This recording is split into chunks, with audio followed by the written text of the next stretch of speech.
Wisconsin's race for governor has been an eventful one for the state's Democrats.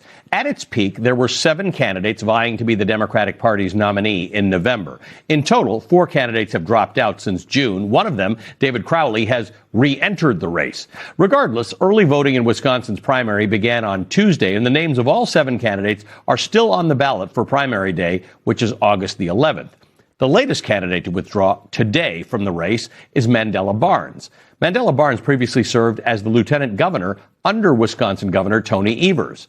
Barnes suspended his campaign this afternoon by declaring, quote, "It's become very clear who our nominee is going to be," end quote. Barnes is talking about Francesca Hong, the 37-year-old state assembly member who has steadily gained support and pulled away from the rest of the field by running as a progressive. A Marquette University Law School poll released yesterday shows Hong with support from 38% of Democratic primary voters. Barnes was her closest competitor at 16%. He has not endorsed another candidate since withdrawing today. Hong's campaign has been compared to Zohran Mamdani's mayoral run in New York last year. Like Mamdani, Hong is a member of the Democratic Socialists of America. She supports universal child care and abolishing ICE. She's also generated enthusiasm by building a strong ground game and focusing on affordability issues. Now, if she were to win the primary, she will likely face Tom Tiffany, the Republican congressman endorsed by President Trump. If Hong wins in November, it will be an historic moment. Wisconsin has never elected a female governor in its history, let alone an Asian American woman. Joining me now is Francesca Hong. She's a member of the Wisconsin State Assembly and a Democratic candidate for governor of Wisconsin. Welcome to the show. Thank you for being with us this evening. Thanks for having me. Let's talk a bit about this. I'm a big fan of Wisconsin, but it is one thing to win as a Democratic Socialist in a place like New York City. Most of us from New York City think Wisconsin's a different ballgame. It's a battleground state. Big races are often won by very slim margins. Both of your senators, the Democrat Tammy Baldwin, the Republican Ron Johnson, each won by about 1%. In 2018, Tony Evers won his first term by 1%. He won his reelection by 3%. Even Donald Trump didn't win by a full percent when he defeated Kamala Harris. That was the narrowest result of the entire year. So talk to me about how you campaign in a place like Wisconsin on your platform. You campaign by going to communities in every corner of the state, rural, urban, suburban, and you go and listen to the voters and affirm the different struggles, how they're feeling, what they want for themselves, their families and communities.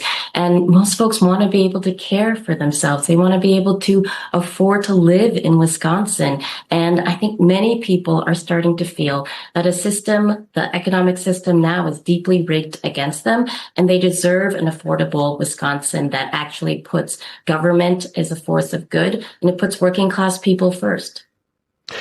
You identify as a Democratic Socialist. I grew up in Canada, where a lot of things that Democratic Socialists espouse here, many people in democracies around the world take for granted. Even if you're a conservative or a liberal, you assume that people should have universal health care and people should have universal child care and there should be a good minimum wage. However, in America, the term Democratic Socialist has negative connotations for many Americans.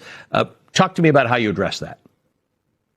Well, first of all, let's remember that here in Wisconsin, we have the only publicly owned NFL football team. We're very proud of our Green Bay Packers.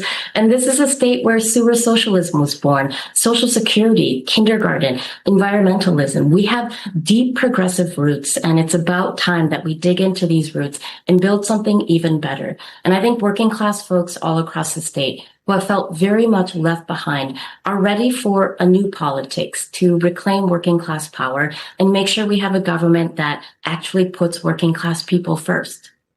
We've seen a number of Democratic Socialists win in primaries around this country, and then we've seen them win either in elections or in primaries like New York City, where it's very clear that the Democratic Socialists who won their primaries will be elected to Congress in November. That said, it's creating a discussion in the Democratic Party about whether this party is big enough for everybody. Talk to me about how you think about that. I would not characterize this as some sort of a Democratic Socialist takeover of the Democratic Party. There have been a handful of people who have won. But how do you characterize it? How do you think about it when the accusations come about the fact that the Democratic Party is being sort of taken over by this the set of people who are generally further to the left of the mainstream? I'm excited to be growing a Democratic coalition that we are actually actualizing the big tent party that we know that we can be, that we know we need to be. Especially when we are fighting an authoritarian regime, we need everyone to come together and make sure that we're fighting for an economy that puts working class people first, the workers and the work first, that we're taking on the ultra wealthy, the mega corporations whose tax breaks our working class folks are paying for.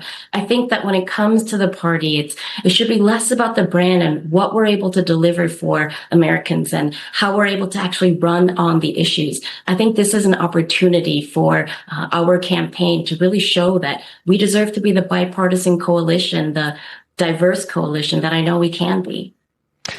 You've called for the abolishing of ICE. That's not a particularly out there position these days, given the way ICE is going. But in August of 2020, you put this post up. It was in response to the shooting of Jacob Blake by a police officer. Jacob Blake was left paralyzed. Your statement read in part, quote, "I support defunding the police as a first step toward abolishing the police."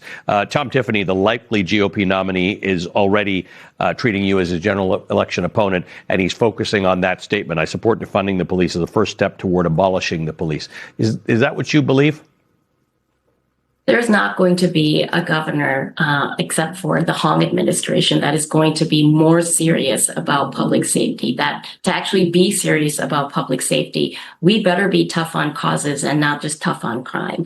I think it's important to recognize that as governor, I cannot defund the police, but I do want to make sure we're fully funding our public schools, that there's free childcare, great out of school programs for our kids to be able to go and thrive, that we're actually making sure we're getting justice for victims and that we're getting guns out of our street and that incarcerated folks can live with a life of dignity. I won't defund the police.